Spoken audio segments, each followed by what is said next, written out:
Shake and Talk, c'est le format inédit des communautés métiers by Extia. Une interview, un mocktail et un parcours inspirant. Nos invités créent leur mocktail préféré tout en partageant leur histoire. Alors êtes-vous prêts à écouter ce nouvel épisode ? Bonjour à tous et bienvenue dans ce nouvel épisode de Shake and Talk. Aujourd'hui, on accueille Elodie. Elodie, je te laisse me rejoindre. Bonjour. Bonjour. Est-ce que tu pourrais te présenter, Elodie, pour celles et ceux qui ne te connaissent pas ? Alors, du coup, moi, je suis Elodie. Je suis arrivée chez Extia en 2020. Période un peu compliquée, Covid, tout ça. Je suis arrivée en tant que testeuse chez Orange. Et là, actuellement, je suis chez Enedis en tant que product owner. Donc, j'ai pu évoluer grâce à Extia et les différentes missions sur lesquelles j'ai été. Eh bah écoute, très bien. On a échangé avant l'épisode un petit peu de tes goûts. Tu nous as dit que t'étais un petit peu, tu aimais pas mal de choses. Ouais. Tu aimais les saveurs réconfortantes. Tu m'as évoqué des saveurs dans des cocktails, dans des mocktails tels que la madeleine, la crème de marron, la châtaigne, etc. Pourquoi tu aimes ce genre de saveurs ? Est-ce que tu es plutôt douce ? Est-ce que tu aimes Moi, j'aime bien les trucs très réconfortants, les trucs chaleureux, etc. Surtout l'hiver, où t'as surtout besoin de choses un petit peu sucrées, des parfums qui rappellent un peu le confort du goûter quand tu rentres chez toi à 16h, tout ça, t'as forcément après l'école, etc. Ouais. C'était souvent le petit gâteau un peu sec, mais avec ce goût un peu noisette, tout ça. Et tout ce qui est crème de marron, chocolat, etc. Ça me rappelle vraiment ce genre de moment. Et du coup, c'est mignon, j'aime bien. Mais tu m'as aussi dit que t'aimais bien les agrumes. Parce qu'il y a Ouais. agrumes, bananes. Moi, j'aime bien dans les cocktails que je prends qui sont super rafraîchissants, c'est les trucs un peu à base de fruits, soit exotiques, ananas, banane, tu vas avoir passion aussi, mangue, tous ces fruits qui sont en totale opposition avec tout ce qui est chocolat en vrai. Et moi, j'aime bien ça parce que je trouve ça hyper rafraîchissant et ça te donne un côté, le côté acidulé, tout ça. C'est hyper rafraîchissant et ça fait du bien en fait pour te réhydrater. C'est vrai, donc Voilà. t'aimes bien pas mal de choses. Ouais. Et en parlant d'exotisme, Ouais. tu m'as dit que t'aimes bien les saveurs exotiques. Eh bien, j'ai décidé de te créer le mocktail Jingle Balade. Ok. La balade dans la jungle. Ok, Voilà. très bien. On a sur le plan de travail des framboises, du basilic, Ouais. du jus de citron, Ouais. de la crème de marron à la vanille, Ok. mais aussi du jus d'orange et du nectar de banane. Ok. Après, j'ai mon shaker, bien entendu, pour mélanger le tout. Donc, ce que je te propose de faire, c'est de commencer directement. Comme ça, au moins, tu vas pouvoir un petit peu parler de tes missions, de ce que tu fais au quotidien. Aller un petit peu plus dans les détails de ta présentation. Ok, Ça te va ? Ouais. Super. Impeccable. Eh bien, écoute, on va pouvoir prendre un verre chacun. Alors, j'ai qu'un shaker. Donc, on va se partager un petit peu les tâches. Et on va faire chacun son mocktail. Donc, tout d'abord, il faut verser 5 litres de jus d'orange. Donc là, on a 3 centilitres avec le bouchon. 5 litres. 5 litres. Ouais. 5 pas centilitres. mal, hein. Voilà. Non, mais tu vois, C'est un travail d'équipe. Ouais, c'est ça, Mhm. exactement. Tu vois, on le sait bien. Donc, 5 centilitres de jus d'orange. Donc là, je pense que un demi, je trouve que c'est pas mal. Tac. Donc, présente-toi un peu plus dans les détails. Tu vas me dire, qu'est-ce que tu fais au quotidien, tes missions? Alors du coup, depuis 2 ans bientôt, je fais des missions de product owner. Donc en quoi ça consiste ? Je crois que vous avez déjà eu l'intervenant de la dernière fois à présenter son métier de product owner. Moi, chez Orange, c'était plus sur une partie interface client. C'était surtout sur le service client que j'intervenais. Et on était plus sur de l'analyse de l'analyse de sujets tels que juridiquement comment on peut faire une résiliation, etc. Là chez Enedis, je suis plus sur de l'accompagnement des équipes où je vais avoir un rôle un peu plus sur du management, du suivi d'équipiers. Et je vais aussi faire de l'organisationnel, en plus de faire l'émission que j'avais déjà chez Orange sur de l'analyse de sujets vraiment concrets. Les analyses de sujets concrets, c'est des analyses qui sont en partie sur de la réalisation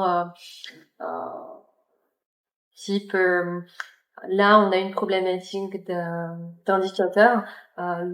Chez Enedis, c'est de la conduite d'électricité sur les applications sur lesquelles je travaille. La conduite d'électricité, ça va du côté Enedis, du transfo HTVT jusqu'au poste qui fait la distribution client par client. Donc en gros, au bout de ta rue, tu vas avoir un espèce de poste où tu as un truc avec un petit éclair qui poste avec un petit nom à côté. C'est souvent dangereux surtout de rentrer là. C'est exactement ça. Et du coup, t'évites de toucher à ce truc-là. Ouais. Globalement, c'est ce qui permet de passer de la moyenne tension à la basse tension sur lesquelles j'arrive plus à trouver mes mots, c'est incroyable. Non mais prends ton temps.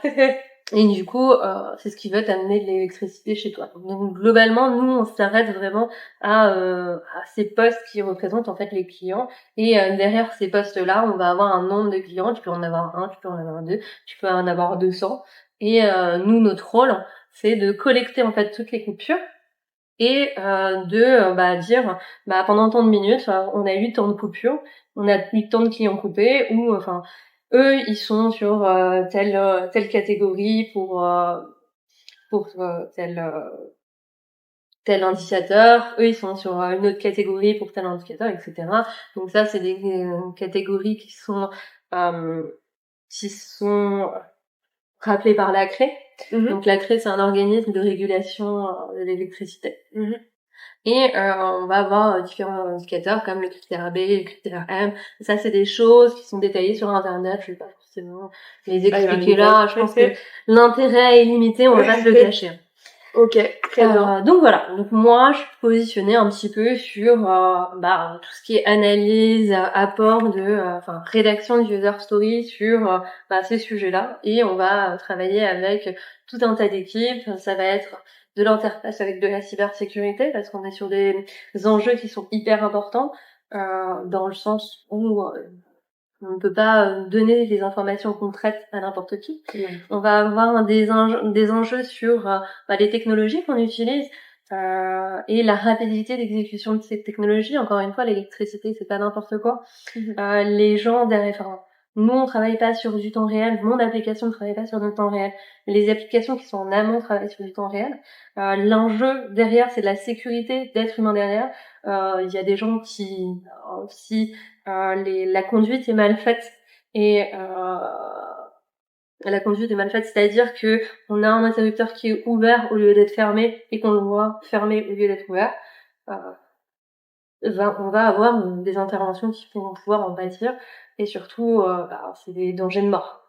Donc en termes de risque, c'est des choses qui sont risquées. Notre application, elle est à la fin de chaîne, donc en gros moins d'impact, mais on est dans cet écosystème où on a des enjeux qui sont hyper intéressants et très importants pour la sécurité des utilisateurs. L'électricité, un sujet très délicat. Donc, notamment, on a été touché lorsqu'on a eu les grosses coupures côté Espagne en début d'année sur toute la partie Pyrénées, et du coup cette conduite pour ramener le plus rapidement l'électricité. Ça s'est conduit sur les applications qui sont un peu en amont de l'application. Voilà. Okay. Très complexe, c'est plutôt intéressant. Très complexe, mais c'est vrai que ça doit bien te motiver. Pour le coup, t'as pas mal de choses à faire. Il y a énormément de choses à faire. Il y a un métier qui est plutôt complexe, qui est hyper intéressant. On apprend des choses tous les jours. Et vraiment, ça, c'est la partie qui me passionne le plus dans mon métier. Je vais pas te le cacher que j'ai toujours aimé aller dans des sujets qui étaient très différents d'une mission à l'autre. J'aime pas forcément rester dans les mêmes types de missions, pas en termes en termes de poste, mais plutôt en termes de compétences fonctionnelles. Donc moi, initialement, tu vois, j'ai fait de la biologie. J'ai pas fait un cursus très classique, dans le sens où j'ai fait 3 ans de biologie, j'ai fait du laboratoire, j'ai fait de l'analyse médicale, du paramédical, etc.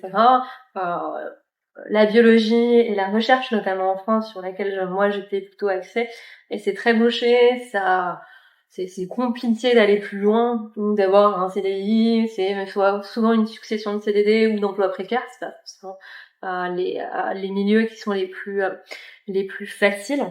Et du coup, ce que j'ai fait une reconversion qui parce que l'informatique ça me plaisait, ça m'a toujours plu. Et du coup, ça a bien marché. Je suis arrivée initialement pour faire du développement Java sur de l'affichage en gare de train TER. Donc un truc assez marrant. Fonctionnellement, j'ai pas fait beaucoup de développement. J'ai plus fait du testing et c'est là que j'ai démarré ma casquette test, les formations, les certifications et surtout l'accompagnement de la formation des utilisateurs pendant ces étapes. Donc je suis allée sur une application sur un fonctionnel qui est la SNCF, donc sur les trains, sur comment les trains avancent, comment ils sont marqués au niveau des rails, comment les rails sont utilisés, quels sont les différents types de trains qui passent sur le rail. On est allé aussi moi je suis partie sur une autre application qui est une application de facturation du rail. Pareil, t'as des mécanismes de rapprochement entre le temps réel et le théorie, où t'as des trains qui passent et des trains qui passent pas. Et puis en fonction de la géographie de ton réseau, tu vas pouvoir avoir des trains qui peuvent passer. Mais si ton réseau il est mal décrit, genre par exemple t'essayes de faire passer un train électrique sur des rails où il n'y a pas d'électricité, c'est un peu bizarre quoi. Donc voilà, t'as plein de petits trucs comme ça qui font que ça je connais pas, on apprend à l'algorithme. Du coup ça te permet d'apprendre des trucs vraiment vraiment très sympas et de progresser sur des missions qui sont très larges. Donc le noyau au cœur dans lequel je suis, qui est le testing, c'est quelque chose qui me plaît parce que je suis ultra curieuse. Et changer de milieu. Donc j'ai fait du ferroviaire, j'ai fait du télécom et là je fais de l'énergie. C'est des trucs qui ont pas forcément des choses à voir, mais le fonctionnel en tant que tel est super intéressant. Ouais, puis t'apprends tout le temps des choses en fait nouvelles. Ton métier a beau être le même. Ouais. C'est toujours très différent parce que la conception des choses est différente et surtout les gens avec qui tu travailles. Et c'est ça, je pense, le plus important qui nous amène à améliorer les choses dans les process dans lesquels on est. Je sais que là, je suis arrivée dans une équipe où on était très peu nombreux. Puis on est passé de une grosse équipe de 60 personnes. C'est pas mon équipe à moi, c'est l'ensemble du périmètre. Nous, on était à peu près 60. On est passé à 300 personnes. Dans mon équipe, en tant que telle, on était 7 personnes. PM, PO, Dev et testeurs inclus. Là, on est 22. Donc, tu vois, c'est un grossissement qui doit se faire de façon organisée pour qu'on ait les bonnes communications les uns avec les autres. Mon expérience me permet de dire il faut absolument pas qu'on reste dans une organisation où on prend les tickets comme ça peut être très intéressant, sauf qu'il faut qu'on sache très bien communiquer. Et on a des petits couacs en fonction de on n'a pas tous la même expérience. Il y a des très juniors, il y a des gens qui sont moins juniors, et du coup ça nous permet de progresser tous ensemble. Et ça, c'est vraiment l'une des facettes que j'aime bien dans mon travail. Très complet. Alors tu parles de communication, on y reviendra un petit peu après, et de curiosité. Là, on va revenir un tout petit peu à la recette, puisqu'il nous faut 4 centilitres. Je fais plus l'erreur maintenant. 4 centilitres de jus de banane. Enfin, alors c'est plutôt du nectar de banane. Parce que c'est très rare de trouver du jus de banane. Hop. Donc 4 centilitres. Oui, je t'ai versé du coup ton... Ouais, c'est gentil, merci. Hop. Je vais te laisser faire aussi ton mocktail comme ça. Ok, je te remercie. Tu peux prendre la main. Donc 4 centilitres. Je te rappelle que le petit bouchon fait 3. Ok. Voilà. Et après, 3 centilitres de jus de citron vert. Enfin, alors on va faire comme ça. Ah oui. Tac. Super. Un truc de protection qui, évidemment, ne va pas t'aider. Voilà. C'est tout l'enjeu du truc. centilitres, ça c'est très simple. Je te laisse remplir le petit bouchon. Merci.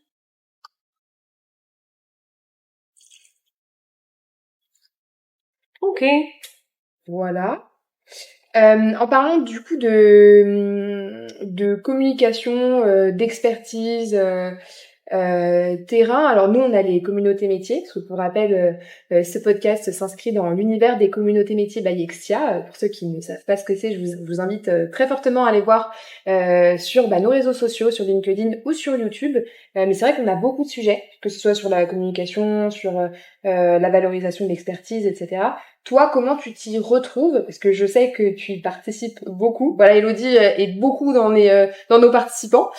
Faut le préciser. Donc, en quoi est-ce que t'aurais un ou deux meet-up à me donner qui t'ont plutôt marqué? Alors, moi, je suis ultra curieuse. Il y a certains meet-up qui m'ont plutôt marqué parce que très atypiques. Donc, j'avais mon compagnon qui travaillait chez Naval Group. Du coup, on parlait très souvent de sous-marins. Il y a un podcast, enfin un meet-up que j'ai trouvé super intéressant sur justement les sous-marins.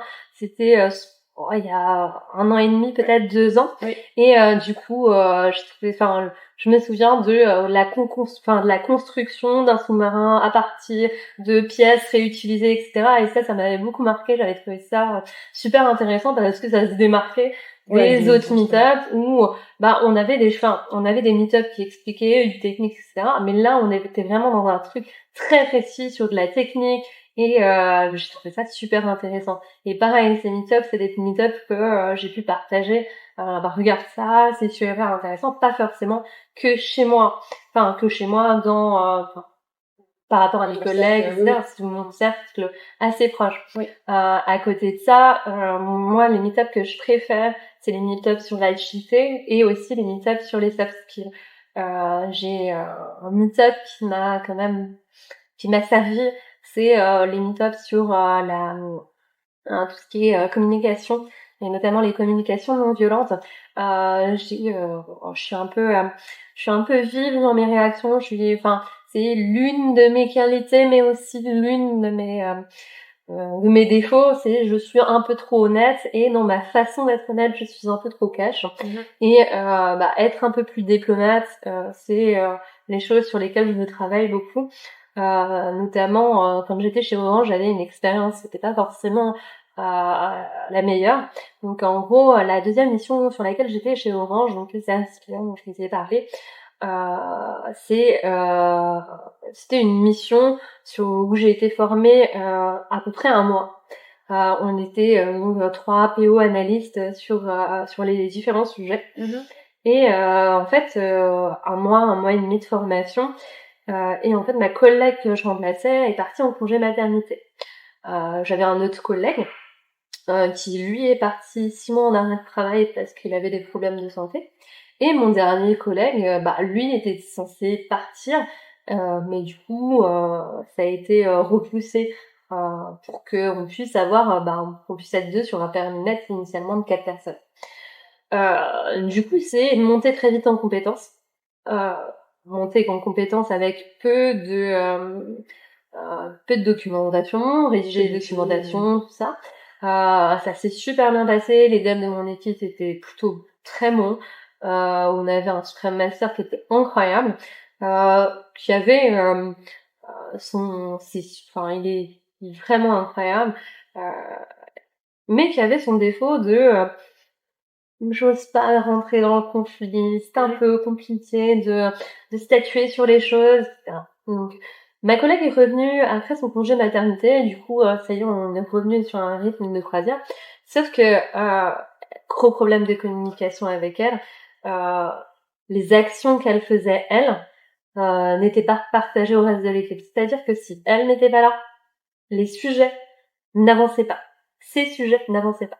C'est pas la conception du travail d'équipe que moi je m'en fais. Ces sujets, quand elle les poussait, ces sujets étaient forcément prioritaires. Sauf que non, on est une équipe, on priorise ensemble les sujets. Et cette conception, cette façon de faire, en discuter, débloquer la situation, quand t'es dans une équipe agile, en théorie, tu vas voir ton Scrum Master pour essayer de débloquer la situation parce qu'il a ce petit rôle un peu pivot. Et ce rôle pivot, malheureusement, mon Scrum Master n'avait pas cette appétence. C'est-à-dire que il va pas chercher le conflit, il va essayer d'arrondir les angles systématiquement. Et honnêtement, c'est une très grande qualité qu'il a. Enfin, voilà. C'est cette partie où moi je me sentais frustrée. C'est une communication que j'ai fait avec, que j'ai vu dans les communautés métiers, quel point d'attention je pouvais avoir. Je vais déclencher une discussion avec ma manageuse pour savoir comment je vais pouvoir gérer ça de mon côté. Et donc tu l'as vraiment mis en pratique? Du coup, ouais, je l'ai mis en pratique. C'est bon, bah voilà, je sais que c'est une tripartie. Mais concrètement, je sais que mon Scrum Master, lui, va pas pouvoir m'aider dans le sens où je sais qu'il va pas déclencher les bonnes actions. De par son caractère. Et tout le monde a le droit d'avoir le caractère qu'il a. Voilà, c'est ça, exactement. Du coup, comment on fait? Elodie, je sais qu'on avait fait ça, c'est ma manageuse qui me parle de ça. Souviens-toi, sur telle communauté, est-ce que partir sur déjà une discussion à deux pour débloquer la situation. Donc, on déclenche une première discussion toutes les deux sur j'ai un problème, la communication passe. Non, je vois pas du tout ton problème, Elodie, il n'existe pas. C'est mis en bloc l'existence de mon problème. Ok, on va continuer. Donc mon problème c'est ça, je ressens ça. C'est vraiment toutes les étapes factuellement de comment amener cette discussion. Donc globalement, j'ai compris que nier en bloc, elle niait en bloc l'existence même du problème. Pour elle faisait parfaitement les choses, jusqu'à temps qu'elle m'explique que pour elle, elle était chef de projet dans un cycle en V. Et en fait, de là, tout s'est découlé. Oui, c'est logique. Si elle se pense chef de projet, évidemment, elle va prioriser ses sujets à elle. Évidemment, son comportement en découle. Oui, maintenant je comprends mieux. Mais avant, je pouvais pas le comprendre. Du coup, elle voit pas le problème. Elle ne comprend pas l'existence du problème. Pour elle, il y en a pas. En vrai, quels sont les impacts de changer sa façon d'être? C'est juste moi qui avais besoin de percevoir, en fait, que elle pensait ça comme ça. Et moi, c'est juste m'insérer dans sa façon de travailler et m'adapter finalement à elle pense comme ça, allons comme ça et voyons si ça marche. Et au final, le fait d'avoir discuté, d'avoir entamé cette discussion où au final, le fait qu'elle nie en bloc l'existence du problème, même s'il existait pour moi, ça me confortait dans l'idée que effectivement elle n'avait pas de problème avec moi. C'est pas qu'elle communiquait pas vis-à-vis de moi pour justement pas communiquer du tout, pour me mettre dans le pétrin quand elle était pas là. C'était pas du tout sa vision des choses, c'est juste sa façon de travailler. Du coup, à moi de tirer les verres du nez systématiquement. C'est une façon de travailler qui ne me convient pas forcément, mais qui m'a permis de progresser sur les sujets. Donc voilà. La communication. Ouais. Très important. Donc si je résume bien, les communautés métiers que tu préfères, agilité et communication. Après c'est rien, ça rejoint tout ce que tu dis. C'est exactement. Mais je vois aussi que tu participes beaucoup à des meet-up techniques, donc très curieuse. Les meet-up techniques, ça me permet de alors, est-ce que on me charlatanise sur tel concept ou tel concept? Bon, je maîtrise pas tout, je vais regarder un peu à droite à gauche, mais du coup, ça me permet de dire les gars, je sais que ça prend pas 6 mois pour faire une requête comme ça, donc voilà. Je suis pas experte, mais ça t'aide aussi. Mais ça m'aide à me guider ou me conforter dans certains sujets. Ouais, parce que ce qui est intéressant, c'est que pour ceux qui nous écoutent et qui connaissent, enfin qui sont externes potentiellement à Extia, dans nos communautés métiers, dans nos meet-up, on a des meet-up techniques et des meet-up transverses. Et dans ces meet-up techniques, en général, c'est des personnes internes à Extia. Alors on peut faire aussi intervenir des intervenants externes, mais majoritairement, ce sont des extiens qui témoignent de leur expertise. Et donc, forcément, comme ils sont dans diverses missions, t'as une diversité j'ai envie de dire, d'opinions, d'expériences. Donc forcément, toi, ça t'aide aussi à voir si un projet met longtemps, est-ce que c'est normal que ça mette aussi longtemps. Ça t'aide aussi à avoir un regard sur ça. Donc c'est ce qui est aussi intéressant sur ces communautés métiers. Je te propose qu'on revienne à la recette. Yes. Petite bascule. Maintenant, il faut ajouter les fruits rouges. Oui, les fruits rouges. À la base, c'est des fruits congelés, mais moi, j'ai pris des fruits rouges frais. Ok. Voilà, donc c'est des framboises. Tu peux en mettre quelques-unes. Je vais prendre la petite fourchette. Je vais en mettre 3-4. Ouais, bon, allez, hop. On se fait plaisir, moi, j'adore les fruits rouges. Ouais, moi aussi. Hein. Je vais pas te le cacher, c'est vraiment le genre de truc... Ouais, merveilleux. Je ne vais pas me tâcher. Je ne tâche pas. Voilà, c'est exactement ça. Et on va mettre un petit peu de basilic. Alors, tu nous as parlé de ce que tu préférais dans tes missions, ce qui te passionnait, de en quoi les communautés métiers ça pouvait t'aider, de ton défi aussi, notamment avec ta manager et la communication. Quel serait ton tips selon toi pour réussir un projet? Quel serait ton petit plus dans un projet ou dans ton métier, dans tes missions, qui apporte, on se dit, ça, tu vois, c'est le petit plus d'Élodie. Alors, mon petit plus, c'est que je pense avoir une bonne interaction avec les gens. C'est-à-dire que, je te parlais de mon honnêteté, ma façon d'aborder les choses.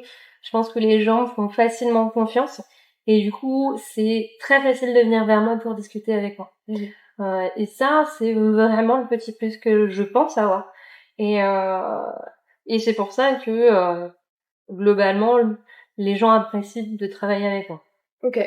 Donc voilà. Très, très clair. Finalement, oui, l'honnêteté. C'est rejoint ce que tu disais au tout départ. On va ajouter une cuillère de crème de marron à la vanille. Voilà. Alors moi, je n'aime pas du tout la crème de marron à la vanille. Je suis très... j'aime pas du tout la crème de marron. Oh. Donc là, c'est vraiment qui tout double pour le coup.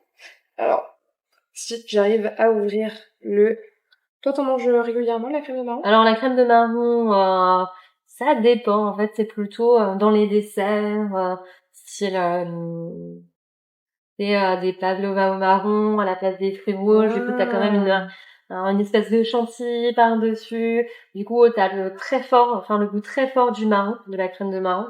D'accord. Mais vu que t'as un truc très léger, pas forcément sucré dans la chantilly, j'en ai mis une tonne, mais tout va bien. J'en ai mis à peu près la même quantité que toi. Ouais, je te suis, hein, donc... Voilà, si je fais des bêtises, c'est je super. fais les mêmes bêtises. Donc finalement, toi, ce qui fonctionne chez toi dans un projet, dans tes missions, pourquoi on aime travailler avec toi, c'est ton honnêteté. Ouais. Et comme un bon motel. C'est ça. C'est ton petit tips. Rien à cacher, on montre tout. Voilà. Ce qui est pas forcément du goût de tout le monde, hein, on va pas se le cacher, mais voilà. Mais si ça fonctionne, en tout cas, c'est que... Moi, je sais que ça fonctionne bien comme ça. Très bien. Alors là, c'est l'instant gamification, puisque au sein d'Extia, vous pouvez gagner des avantages grâce aux communautés métiers by Extia. Qu'est-ce que tu voudrais que les personnes qui écoutent ce podcast commentent pour avoir des points Quel emoji? Alors un emoji licorne, ça pourrait être pas mal. Voilà. Eh bien écoutez, commentez votre plus bel emoji licorne dans les commentaires, que ce soit sur YouTube, Spotify, Livestorm et j'en passe. Comme ça, vous pourrez gagner des points. Eh bien écoute, je pense qu'on va pouvoir passer au mélange. Je te laisse commencer. Voilà, honneur à l'invité. Merci. En tout cas, ça a l'air super appétissant. Bah, ça sent fort. Hein. Enfin, ouais. C'est pas désagréable. Hein. C'est pas... Tu vois, alors, tu me dis honneur aux invités, mais j'ai peur d'en foutre partout, tu vois. T'inquiète pas, voilà, tu prends bien et tu secoues bien. Normalement, ça c'est... Je pense que les framboises sont en train d'arrêter le... Ah mince. Bah, essaye de mélanger peut-être un petit peu. Alors attends, bouge pas. On va faire comme ça. Pas du tout. C'est une catastrophe. Bon, c'est une catastrophe. Attends, je pense que je vais essayer de remélanger. Vas-y. Hop. Hop. Mais ouais, je super. pense que les framboises passent moins bien, tu vois. Très belle grimace. Mais c'est pas si mal en vrai, hein. La technique. Ouais. Ah. Bon, c'est déjà pas mal. Bah, c'est super, honnêtement. En tout cas, faire appel à nous, hein, dès Ouais, que vous avez besoin. clairement. Comment tu définirais ton expertise en un mot au sein d'Extia, au sein de tes missions? En un mot ou en une phrase, ou en une citation, je sais pas. Qu'est-ce qui t'inspire Alors, tu vois, on a beaucoup parlé d'honnêteté et de curiosité. Je pense que c'est les choses qui me caractérisent le plus. Comme je t'ai dit, qualité défaut, je peux être un peu trop cash ou je peux faire des maladresses sur des choses ou des façons de formuler les choses qui peut être un peu trop cash. Et clairement, c'est les choses qui me définissent, c'est-à-dire je suis hyper curieuse, j'aime mêler des trucs qui de base ne devraient pas me concerner et au final ah ouais, c'est pas bête ce que tu racontes, Elodie, tu vois, c'est vraiment les interactions que j'ai avec les autres qui ah bah oui, effectivement. Donc ouais, ce qui me caractérise le plus, c'est le fait de je suis hyper curieuse et du coup, je vais souvent donner mon avis ou mon impression très rapidement là-dessus. Ok, très bien. Et je vais finir par cette question. Qu'est-ce qui te motive à aller au travail le matin? Alors, j'aime bien dire régulièrement à mes collègues que j'aime pas mon taf. Ouais. Voilà, parce que bon, j'ai commencé par faire de la biologie initialement. Moi, ce qui me palpite, c'est globalement aider les gens. Enfin, c'est des choses qui sont moteurs pour moi. En fait, ce qui me motive dans le travail que je fais, c'est une fois que, le travail que je fais, c'est pour aller vers un objectif et aider les gens à s'organiser, analyser les choses, aider les gens sur le travail qu'on va apporter. C'est des trucs qui me motivent, mais surtout c'est les collègues avec qui je travaille. Tu vois, le leitmotiv de Extia, c'est d'abord tiens, c'est quoi. Clairement, c'est ce que je préfère, c'est les êtres humains autour de moi, que les interactions avec les autres que je préfère. Je répète sans arrêt à mes collègues qu'est-ce que ça m'embête, qu'est-ce que ça me vraiment le travail ne me plaît pas, mais ce que je leur dis pas c'est non, j'aime bien être avec eux. Ouais. Et j'aime bien l'interaction sociale avec les gens, même si je râle tout le temps. Je pense que toutes les personnes qui me connaissent diront que je râle énormément, que c'est insupportable, mais clairement T'aimes travailler avec eux. J'aime travailler avec eux. Mais il faut pas leur dire. Voilà, on va couper la caméra. Non mais très intéressant, en tout cas merci, on va pouvoir goûter le cocktail. Enfin le mocktail, j'ai du mal. On va Allons-y. goûter le mocktail. T'as de santé. Ah oui. C'est peut-être, Ah bah oui, quand même. Ouais. C'est sucré, hein. Ouais. Mais ouais, avec le citron, ça... C'est super surprenant. C'est un petit goût de gingembre, je trouve. Non? Je pense que c'est le citron qui donne cette espèce d'amertume et tout.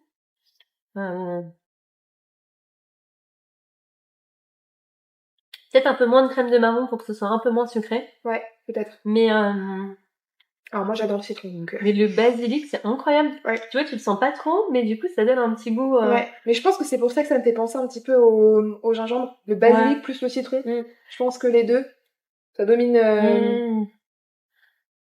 Avec le marron par dessus qui donne un truc un peu plus plat. Ouais. Je pense que c'est ça qui fait pas les goûts des mojitos basilic où t'as pas ce goût gingembre. En fait, c'est quand tu fais un mojito citron, basilic, sucre de canne, tout ça, c'est pas du tout le même aspect. C'est super intéressant. Ouais, c'est honnêtement, je pensais pas forcément aimer parce que comme je vous ai dit, la crème de marron, c'est pas voilà, c'est pas ton coup de cœur. C'est pas mon coup de cœur, c'est pas ce que je prendrais lors de mes courses par exemple. Mais je trouve que ouais, c'est intéressant et c'est plutôt bon. Je trouve qu'on y revient. Ouais. Finalement. En fait, là, j'ai envie de boire le verre. Donc en vrai, je pense que c'est bon signe. J'espère que toi aussi. Ah bah, De toute façon, carrément, il y aura pas de gâchis, ça, y a pas de problème. Merci, Elodie. Je vais embarquer la recette, hein, ne m'oublie pas. Ah bah, voilà, comme ça. C'est pas mal du tout. Franchement, je suis très étonnée. Ouais, non, mais c'est un très bon mocktail. Merci Elodie pour ce moment d'échange Merci à toi, Nathalie. qu'on a partagé. Merci pour ton partage, pour tes détails aussi, parce que tu vas vraiment dans les détails et je pense que c'est très intéressant. On va pouvoir vraiment s'identifier à toi grâce à tes exemples. N'hésitez pas à liker, commenter, partager cet épisode. Et puis, écoutez, je vous dis au prochain lundi. Premier lundi du prochain mois. On se retrouve premier lundi du prochain mois. C'est ce que ça vous va? Ouais, ça me paraît pas mal. Ça c'est pas mal. Voilà. Et ben c'est tous les premiers lundis du mois à 17h sur Spotify. Merci à vous. Merci à toi. Et bonne journée. À bientôt. À bientôt.